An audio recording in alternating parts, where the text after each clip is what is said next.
Hi there. Here I'll be showing you how to reinstall WordPress on any of our web hosting plans. Unlike our WordPress plans, you have access to WordPress tools at the top here, which enables you to make a bunch of edits to your WordPress site, use as themes. But on web hosting, you don't have access to WordPress tools, so you might have to go through that another route. So to reinstall WordPress on an existing um, web hosting plan, you would want to get rid of the files and the database. So the first thing you want to do is go to File Manager,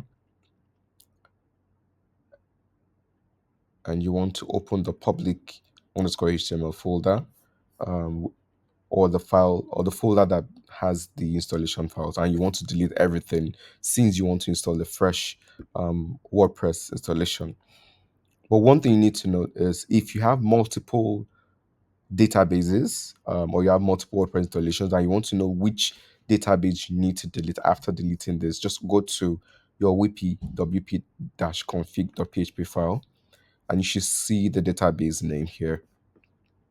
So these are just for users that have multiple databases, but you might not need this if you have just one installation.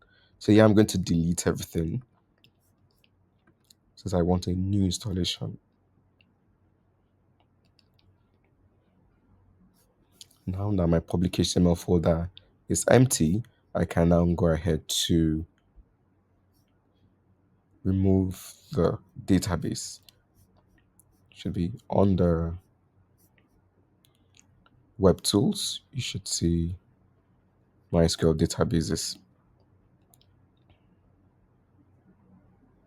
Now you can see it is the same database here, and you can now delete that since the files have been deleted.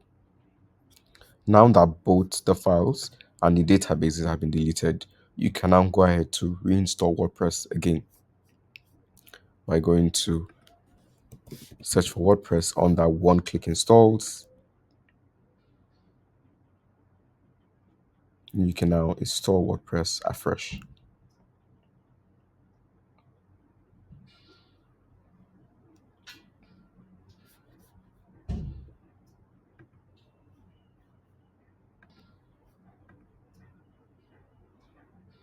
Now that WordPress has been installed, you can now head to this URL here to proceed with your WordPress installation. Let's click that now. Now you can see WordPress installation and you can start afresh.